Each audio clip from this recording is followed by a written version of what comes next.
Hello, we are now live in Cinepamina live right now. We have a very important and new guest, Evie MacDonald. She is one of the directors from the film Bring Them Home. I had the honor of watching her film in the Black Star Film Festival here in Philly. It was a great honor. Actually, it was a great experience to watch a film on like a big screen and overall with the director and some other members of the cast and crew. And I got the opportunity to meet Ivy in person back there. It was great to meet her. About the film, this film talks about the Blackfoot and how they put a lot of efforts to bring back home the buffaloes that have been moved. Basically, I say by joke that they basically gentrify the buffaloes, right? But it's kind of accurate. So the buffaloes were moved from their original location, and there is a big effort by the Blackfoot community to bring them home. And you see this hustle. Ivy is one of the directors. She co-directed with his brother, and another director, and Daniel Quick. Daniel Quaid. And actually, it was a really impressive film. I think overall, I was really impressed by the shots because it's a documental, right? But it's even if being a documental, it feels really cinematic.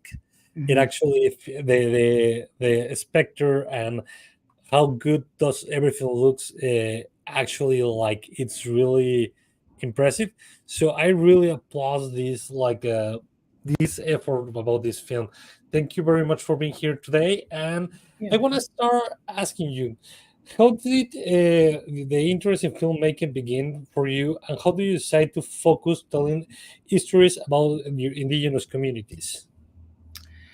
Yeah, my love for filmmaking came at a very young age. When I was 9, I watched Titanic for the first time, and it just kind of shifted everything in my brain. But I grew up watching a lot of horror movies. We grew up on the reservation in Browning, and one of the best things to do on a Friday night was going to Browning Video and renting new movies. And we're always constantly watching something. I watched Scream when I was 5 for the first time. I watched Texas Chainsaw when I was 7.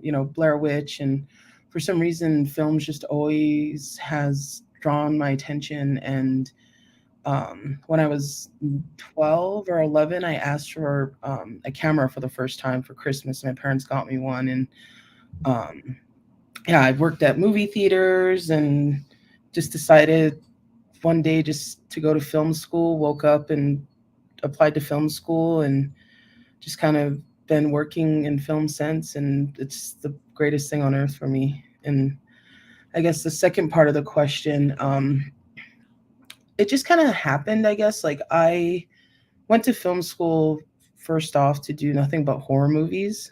Um, but I ended up taking an experimental documentary film class, and it just kind of shifted so much of like what I thought horror was, because I watched these two documentaries called The Look of Silence and The Act of Killing, and they just kind of really opened opened whatever it was in me, and in this interest in documentary. And then me and my brother was getting his master's in social work at the University of Montana, and he had an assignment for one of his classes, and I had an assignment to do like a documentary for like my end of the year film, and we collabed on our first documentary called When They Were Here.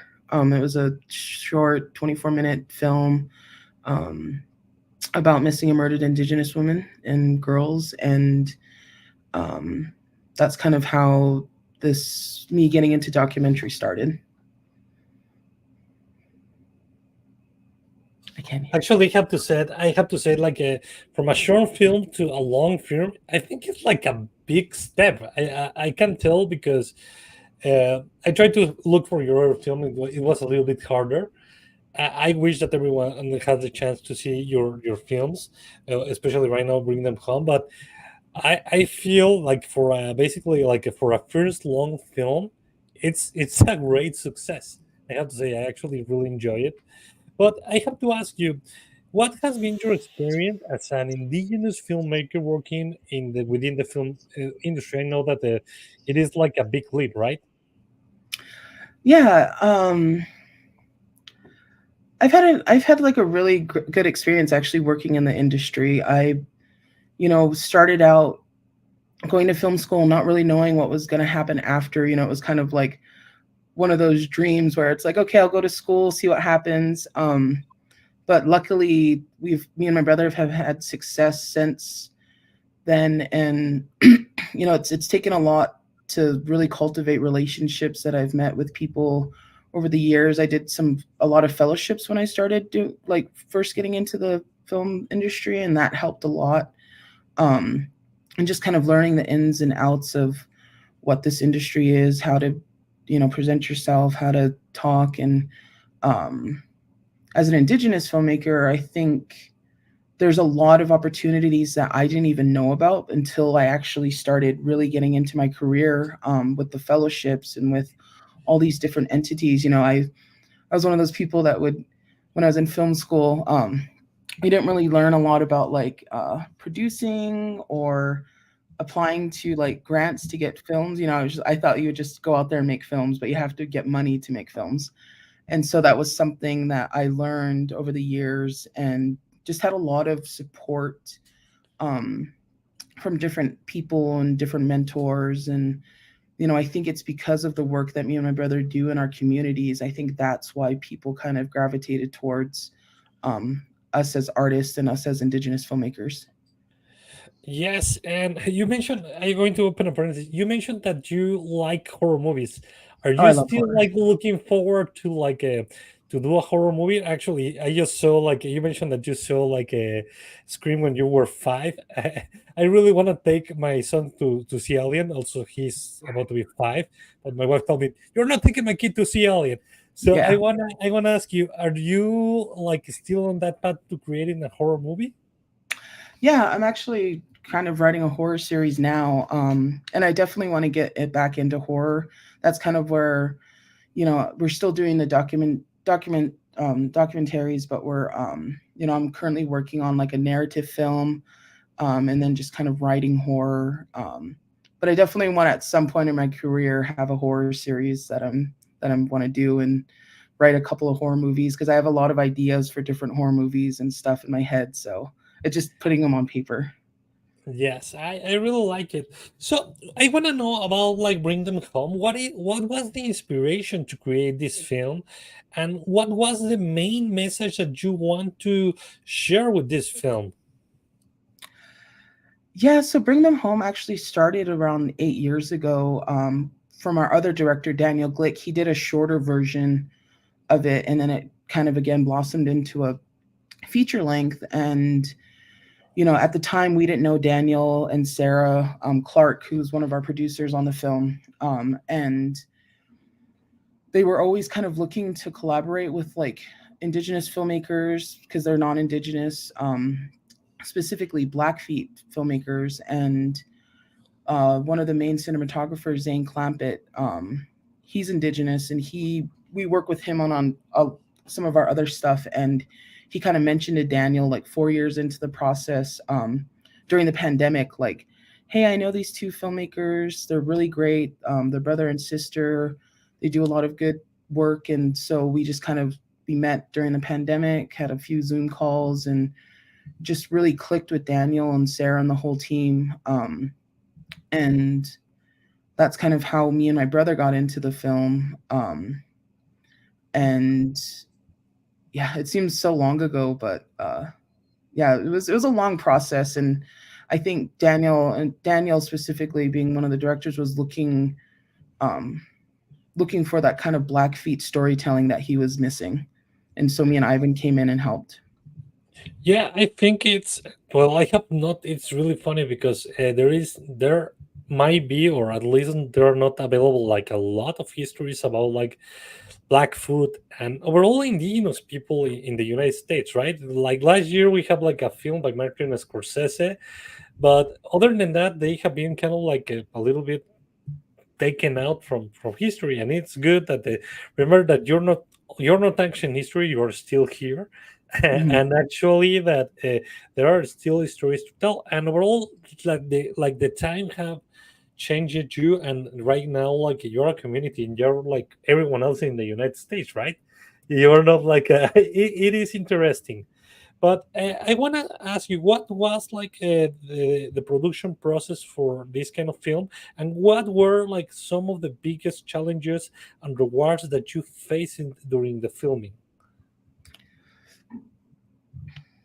I guess the process of the film when we came on, we did a lot of shoots. We have a lot of footage that we haven't used, and it was a very skeleton crew. It was usually just me, Daniel, Ivan, our sound guy, and another cinematographer. So it was really a small team. Um, and I did a lot of the cinematography too for the film, and so we just kind of worked together and collabed on that. And the process was really, it was really, for me, it was really cool to learn a lot more about the programs that the Blackfeet had with the buffalo, and um, learning more about what my community is doing in order to bring back the buffalo. There's so much that I didn't know before going into the film. And yeah, the process was really, it was quite long. We had long days where we were filming in, 100-degree weather, or filming in, negative 20 and stuff like that. So it was a it varied with like the situations with like the weather and stuff. And what was the second question you asked? Yeah, what are some rewards that you get from producing the film after passing all these kind of like problems that you got? I guess the award is just seeing how it's been in our, like how it's been received in our community.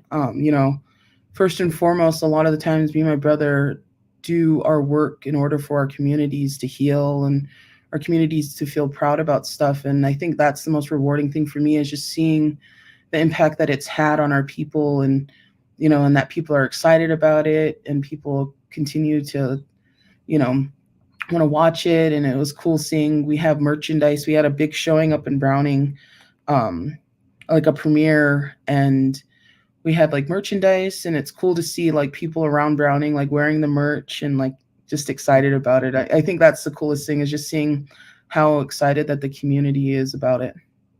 And this is an extra question. What it is to be in front of a buffalo and in front of a herd of buffaloes running? Because I saw that there are a lot of scenes even when there are horses and the buffaloes are like ready to like Mhm. slam the horses. And then I saw the Blackfoot like in motorcycles because they didn't feel threatened by motorcycles. And what it is to be in front of this enormous animal because they are huge. Yeah, they're massive. It's pretty intimidating. But you kind of learn how to read their body language. You learn, you're not one of those Yellowstone people that go up and trying to pet them. They are wild animals, and so I mean, it's really humbling too. You see this beautiful creature in front of you, and as a Blackfeet person, I just know how connected I am to them, and how they are connected to me in a way. And so, like I said, I would always do this thing before I'd shoot with them. I would ask permission to shoot. Like I would look at them and say like, "Hey, is it okay if I shoot? If I film with you and stuff?" And it's very beautiful to be in front of them in like a situation like that, and driving a side by side next to them, getting footage. Like it just feels really powerful, and you feel like that you feel this connection to them that I can't explain.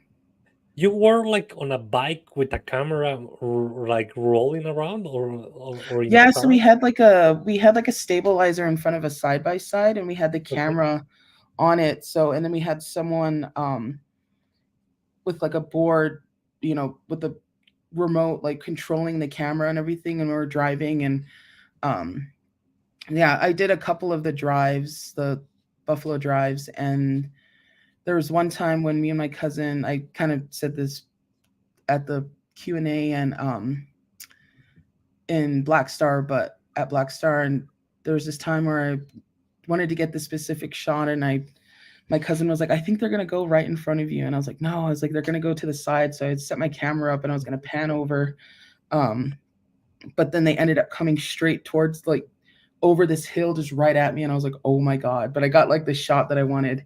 But yeah, no, that was it's just it's really cool to like be able to like just witness that, I guess. I have to say, like, people imagine when you talk about documental, like talk about like raw pictures, raw materials. But the truth is, like, nothing in the film looks raw. Everything looks like super sharp. So I really applaud that, and I applaud that you were not only like behind the crew, you were behind the camera. It looks amazing, and even you have like a lot of like different takes, even from up and down. You even I ask you about like if you use drones or how what kind Yeah. of technology if you shoot from a helicopter, because there are like magnificent shoots of like everywhere you can see like the land calling from for the animals and vice versa. Actually, Hmm. you actually like feel like there is like a kind of like a spirit calling the animals or a force of nature calling the animals, and that's camera work. And actually, really enjoyed that.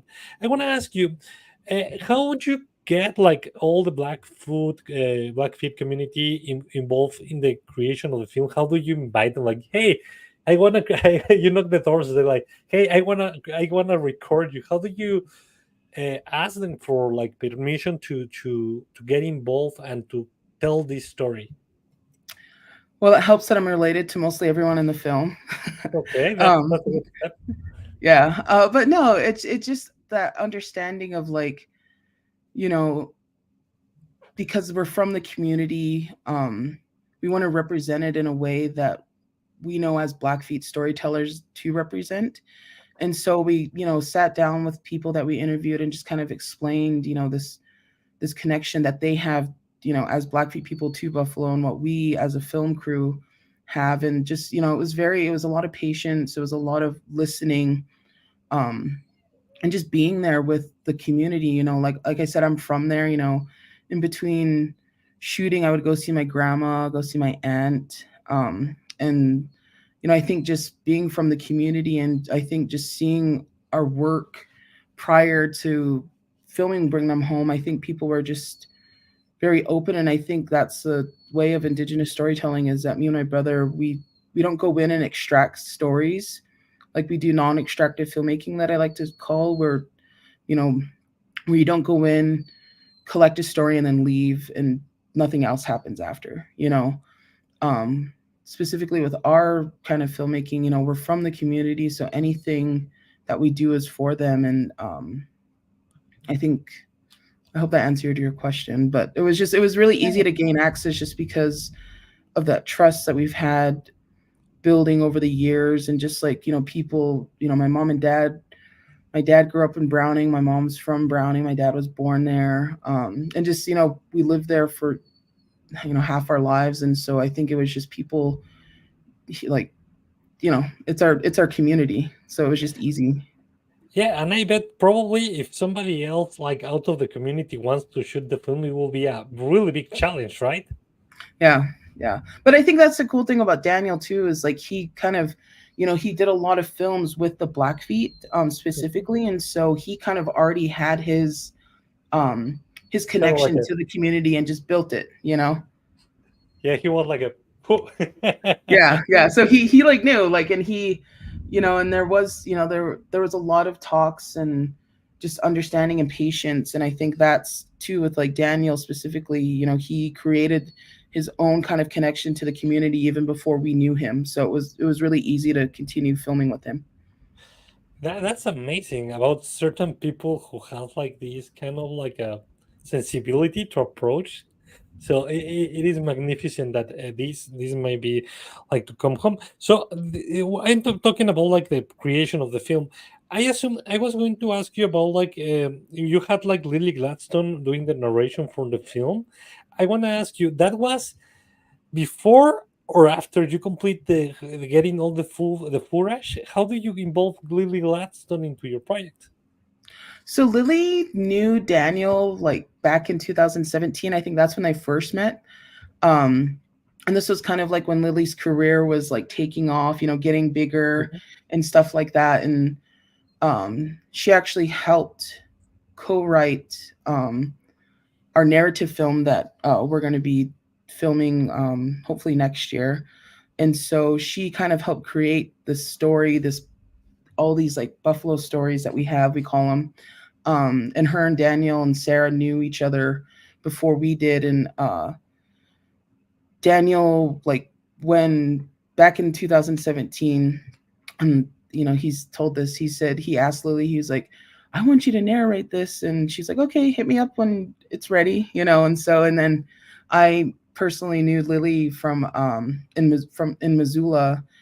Um, yeah, and so it was just funny, like having this kind of 360 thing because the first time I met Lily was at a grocery store that I worked at. She came walking in and none of my like coworkers knew who it was, and I was just like, "Oh my god, that's Lily Gladstone." And this was like back in 2018, and they're like, "Who's Lily Gladstone?" I was like, "She's gonna be amazing, trust me." I was like, she's an amazing actress. And um yeah, so she came up. I kept telling myself, like, I've manifested it. I was like, "Come to my line, I'll check you." I was like, "Just come to my line." And so she came up and we had this little conversation, and she actually knew who me and my brother were because of our MMIW work that we did.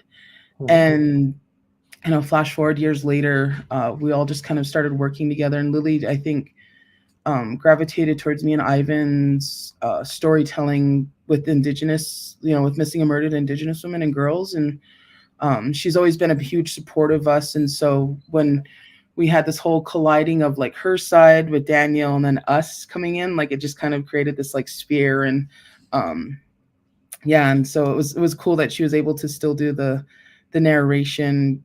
And she's incredible. She, we went down to LA, met her right after the Golden Globes. And yeah, it was really cool. And we went to a really amazing studio, and she just knocked it out of the ballpark. Like she just did an incredible job with it. And she's so talented, and she's such a good person. And so it was just easy to work with her and to ask, and continue to work with her. Actually, I didn't know that Lily Gladstone narrated the film until the end. Mm. Kind of like, whoa, that's kind of that is a curveball. But overall, I want to know like how how has been like the reception for the film. Like you have been like going, you're still doing festivals, right? You're Mm. like doing that hard work, and how the narration from Lily have helped to impulse that. And I also know that you get like you get like a produced by Robert by the Redford Foundation or something like that. Mm. So you have like a really good backup. So Yeah. how that has been helping to promote the movie and to this movie to reach out more people. Yeah, I mean, having someone like Lily in the credits, having, yeah, like the Redford Center, we got to do our sound mixing at Skywalker Ranch, just all of these connections. And um yeah, it's cool to see, the reception has been amazing, going to different film festivals that I've never been to, um traveling and seeing this connection that people have to it in a lot of ways. Like it was cool when I was at Black Star, actually, these two young women came up to me and after the film and told me they were Blackfeet, that they didn't know that they were Blackfeet. And so it's cool to like reach all of these different spaces in this country where black or the indigenous people thrived how many years ago, and the buffalo roamed every place and everywhere. And so it's cool to see this sort of connection that I think people are understanding a lot more about what these animals can help, especially with like global warming and changing sort of the shift. And it's cool to see that people are actually paying attention to it because, something Lily said in an interview that I listened to her, our planet is communal. We all share this planet, and there's different pockets of like what people can do to kind of combat like some of the horrific stuff that has happened to people, to the planet, to the land, to the human, just in general. And so it's cool to see this kind of communal understanding of like what animals can bring back that um, they've never been lost, kind of like Indigenous people, but there's just been a lot of hardships in order for them to continue to thrive today. Yeah, and actually, like mentioning about that, in Black Star, you had like you earned the Center for Cultural Power Climate Justice Award. It's a really long name, Mhm. but how is your film doing? Like talking about awards, how in talking about awards, how many awards you have like earned for this movie? Yeah, we've won a few. Some honorable mentions. One of the coolest ones we won, you know, I think just because it's so personal and it's such Mhm. a, you know, we won the Big Sky Award at the Big Sky Documentary Film Festival in Missoula, and that was where our premiere was. So I think that award just kind of really touched us in a lot of ways, just because I went to film school in Missoula. I always dreamt about having a film shown at the Wilma. That was where we premiered and everything. So it was cool to like um, win that award specifically, and it was cool to be given it, just by this festival that kind of helped, shape our careers in a lot of ways. And so that I think that award just kind of really was really really cool to win. Yeah, and it feels good to be like I don't know, like you can get awards like everywhere. You get one in Philly, but it is good that they recognize you in your home, right? Hmm. Like you, they know you in a certain way, but it is good. Like, well, you are amazing. You just do it, right? And honestly, I think it's like it's a giant leap. It is a great film. I really honor the work, right? So, what does it mean personally that you can have created, bring them home, and how this film has impacted your life? You work on it like for 7 years. What is the impact in your life from since you started the film until now?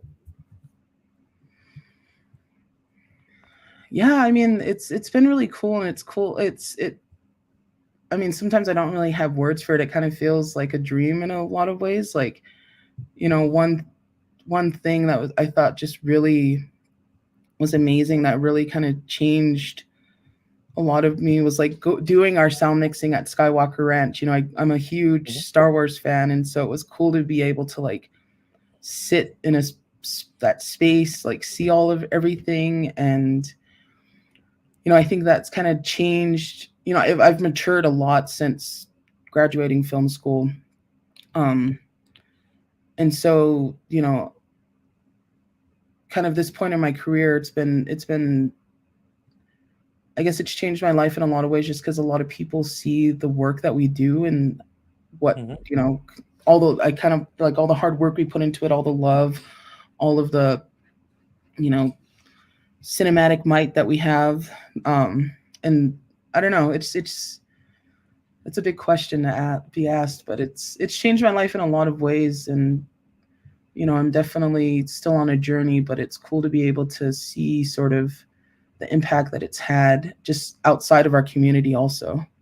Yes, and talking about your community, how was received by the community when you saw you? I assume that you show it, like in your community. How was like the response of the Blackfeet about the film? How do they feel? Yeah, it was cool. So when we did the initial premiere at Big Sky, a lot of the Blackfeet community members actually came over, which is why we wanted it to premiere on Big Sky, or in Missoula. And after we got on stage, we did everything, and our cousin Jesse DeRozier, who did some of the artwork in the film, he and another guy stood up and did an honor song. And it's just something that we knew, and it just felt like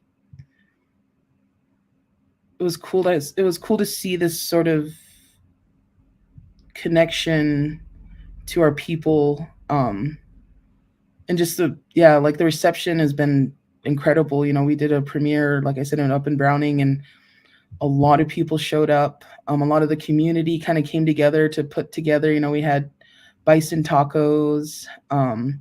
We had popcorn from our local, the closest theater to Browning is about 35 minutes away, but they brought popcorn, and it was just really cool. It was cool to see this celebration in our community because we have a lot of hardships, but it was cool to see this celebration of just coming together as people, watching a film about our people, and yeah, it was incredible. Yeah, I was amazed because overall it is a film like so much about the buffalo, but it is a lot about the Blackfoot community, right? So it is the film about both. They are like kind of like interconnected. They are like Yeah. is this. So it was amazing. What role do you think cinema plays in preserving like indigenous cultures and in the fight for indigenous rights?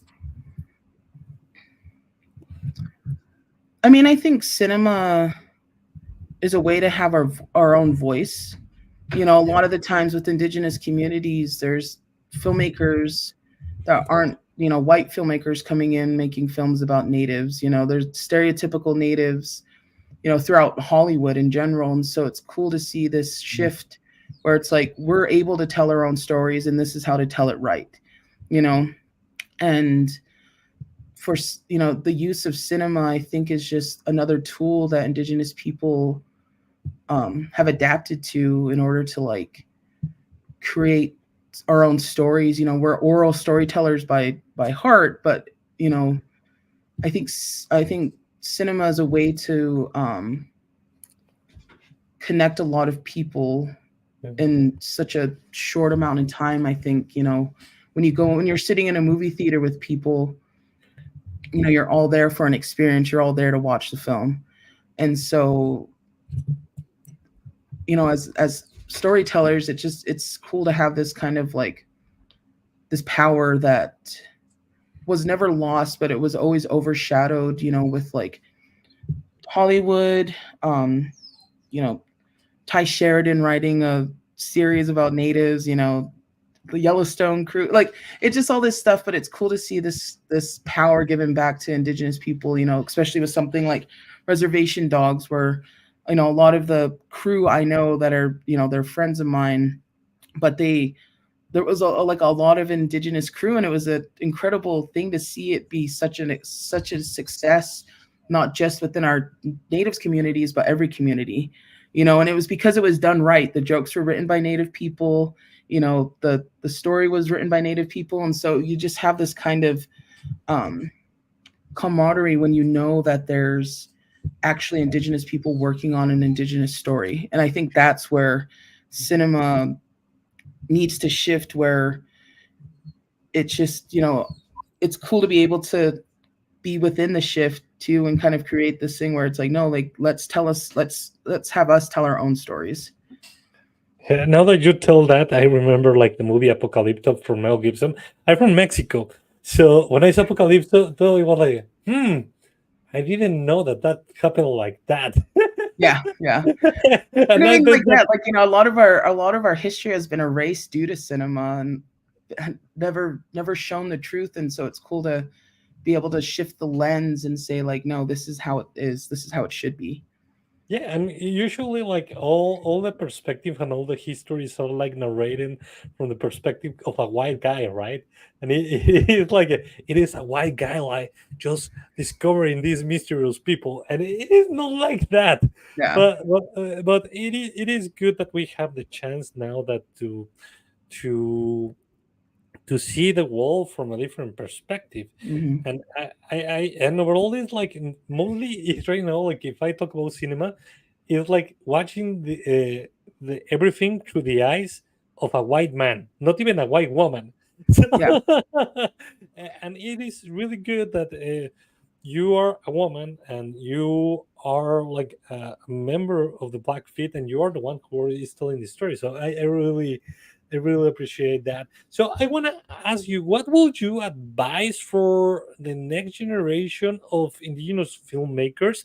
And do you know, like besides you, Lily, your brother, more indigenous filmmakers like in the scene, so you can recommend us to go and watch their work? I guess my advice would just be create a community, create a community that will help you within your career, being able to work with someone like Tracy Rector over the years, working with people like ITVS and Sundance. There's all of these entities, and I think just creating a community for yourself, and sticking to the people that you like working with. I think um, it's cool to be able to collab with all different sorts of walks of life, um, and just embrace a lot of yourself in your films. And I think specifically for Indigenous kids or like Indigenous people who want to get into filmmaking, like don't take no for an answer. Don't ever shy away from the fact that you have a voice and that you're so powerful and that you can tell stories like this. And um, have fun with it. There's a lot of hardships in our communities, but you know to be able to like still laugh, still tell jokes, it's such a beautiful thing. And never lose that sort of happiness that you find. And um yeah, and just keep going with it. It's you're able you're we live in an age now where you can make a movie on your phone. You can create a film just from using some. You don't need all these like big cameras, this and that, a little sound app or something like that. You have a lot of power just with on your phone and how you tell stories. And so just keep going with it. If you're ever interested in filmmaking, reach out to me. I'm always open to always talk and just say like, hey, there's always people, wanting to collab with me, and I only have the capacity for a few things. But it's just that, like, create a community, stick with it, and create something that you will feel proud of. Because once you're feeling proud, a lot of people will feel proud. Indigenous. That's the cool thing about Indigenous people is like, I feel when one succeeds, there's always like more to be like, yes, let's keep going. And that's kind of someone with like Lily Gladstone, who she's uplifting a lot of Indigenous filmmakers along the way too. And I guess that to answer your second question is yeah, like Erica Tremblay did Fancy Dance, and that just was on Apple. It had had a theatrical run. Um, and Rizal Benali, I've worked with Rizal Benali. She's an incredible filmmaker. We worked on a Showtime series together called Murder in Bighorn. There's just a lot of Indigenous filmmakers to look, keep a track of, and just kind of watch their work, because they're doing a lot of Indigenous filmmakers are doing a lot of good work and and important work. I think kind of like it is kind of like I think that the advantage of filmmaking and what the advantage of films and movies is that you can like put your eyes in another world, right? You have like sci-fi behind you, and I love like horror and sci-fi. If you can mix them, it's the best. But overall, also you can see other cultures, right? And Mhm. I know, like we right now we have the chance to see the Blackfoot community, like in their quotidianity, not like in a meet or like a, Yeah. because that was like we saw the buffaloes, and the buffaloes are kind of for us are for me. I have never seen a buffalo other than in a museum, right? Mhm. But for you, it's quotidianity. so so, but I think it's to see quotidianity in a film in a beautiful way, and like show in a beautiful way.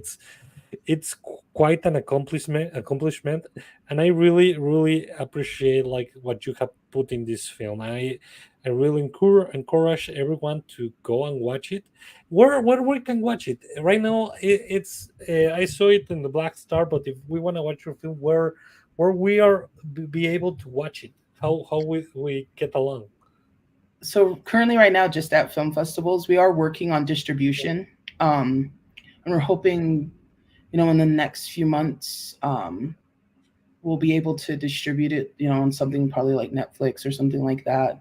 But right now, we're just really working on trying to get distribution for it. But as of right now, we have a trailer on YouTube that you can look up. but for the film itself, it's only playing at festivals right now. And one question right now that you're like rolling like your film in festival, that makes your films like a Oscar qualifiable, like a Oscar eligible, or what is the process? I know that sometimes like in order to like be eligible to get an Oscar or getting certain awards, you need to run your documental through certain festivals. Yeah, I think it's like if you win like a big major award at a festival, and we kind of had conversations about it too, but it's really expensive, I guess, to like do a campaign, you Yeah. know, and stuff like easily over $100,000. But yeah, no, not quite sure on that front now. We've had conversations about it a little bit, but yeah, I'm not sure like what's gonna happen with it, but I think it's worth. Actually, it's worthy of like earning a lot of awards. Actually, it feels, as I mentioned, it is like it feels really cinematic. It doesn't feel sometimes. A lot of documentals is like a mashup of footage, and it is like a composition. In this particular thing, you create everything from the scratch. All the footage is from you. Well, most of the footage is from you. So I really, really enjoy it. I thank you very much for this amazing film, and I really appreciate for your time and for being here, Ivy. Thank you very much yeah, for thank you. being amazing. I think you are amazing, and I also am looking forward. What is next for you as a filmmaker? Continue writing the horror series. I came on. We're doing a feature-length narrative film called Buffalo Stone that was co-written by me, Lily, and Daniel Glick and Sarah Clark. I'm going to be director of it, one of the directors. Just kind of starting that. It's in pre-production right now. We just wrapped a short narrative film, completely done with it, and we're going to be trying to submit it to film festivals with next year. That's called Buffalo Spirit, and it's a short kind of connected to the Buffalo Stone universe. Shooting almost done with our film When They Were Here, the film that me and my brother are doing. I'm doing another short film for our impact campaign for Bring Them Home.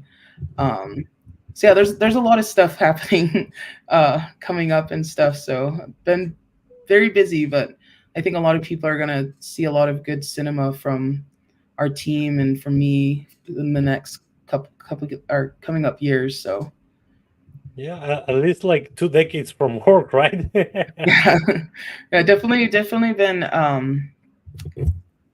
busy since I graduated, but it's been incredible to be able to work on all of these different projects, and we won an Emmy for one of them, and so it's cool to be able to continue to work and bring cinema, the greatest thing on earth to different people. So Well, I have to tell thank you. I really appreciate that you have joined us for this emission of Cinepamina. I usually say something in Spanish, but the cables are not matching to say it properly, and if it sounds cool, as well in English. But thank you very much, Ivy. I really enjoyed to have this conversation with you, and thank you for coming to Philly and to being in the Black Star Film Festival. I hope that it's not the first time and it's not the last time that you come here. And I send you like a big hug all the way to the other side of the United States. Yeah, thank you so much for having me. Well, see you in our next emission, and adiós. Filatinos Radio les trajo su dosis semanal de Cinepamina en vivo, el programa donde comentamos sobre series, películas y más. Sigan a Filatinos y a Cinepamina en sus redes sociales, Instagram, Facebook, YouTube y Spreaker.